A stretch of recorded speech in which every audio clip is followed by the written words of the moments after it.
चार रानियों वाला राजा। एक बार एक रईस राजा था जिसकी चार रानियां थीं। वो अपनी चौथी रानी को सबसे ज़्यादा प्यार करता था। उसे महंगे कपड़ों से लादे रहता और बेहतरीन खाना खिलाता था। वो उसे केवल सबसे अच्छा देता था। वो अपनी तीसरी पत्नी से भी बहुत प्यार करता था और उसका आसपास के राज्यों में बखान करता था, मगर उसे डर था कि वो एक दिन उसे किसी और के लिए छोड़ देगी। वो अपनी दूसरी पत्नी से भी प्यार करता था और वो उसकी हमराज थी और वो उसके साथ हमेशा सहानुभूति, इज्जत और धैर्य से रहती थी।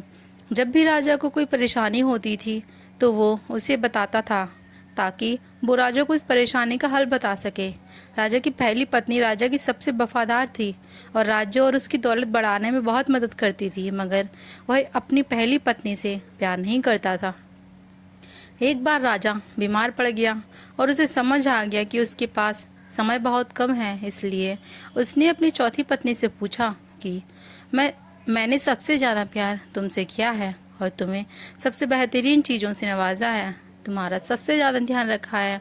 अब जब मैं मरने जा रहा हूँ, क्या तुम मेरा साथ देने के लिए मेरे साथ चलोगी?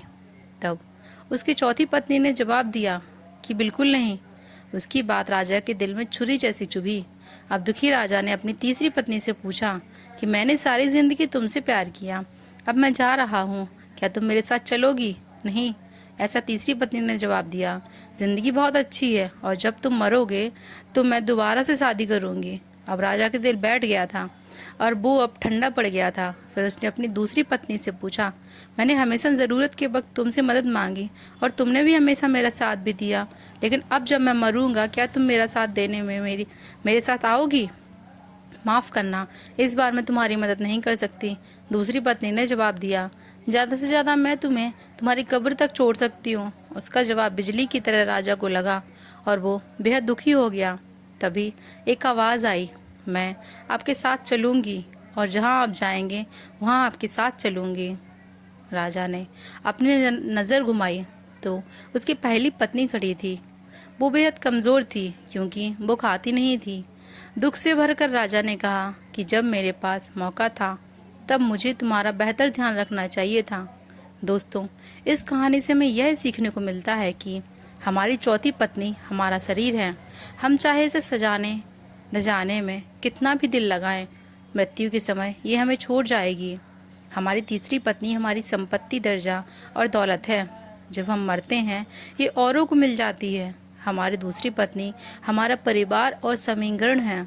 चाहे वो कितना ही हमारे साथ क्यों ना हो, ज़्यादा से ज़्यादा वो हमारे साथ शमशान तक ही जाएंगे, पर उससे आगे नहीं।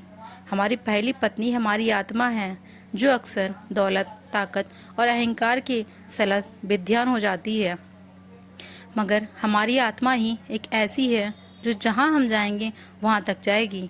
इसलिए इसे उपजाएं, ताकतवर बनाएं और इसका आज से ही ध्यान रखें। यही दुनिया में आपका सबसे बड़ा तोहफा है।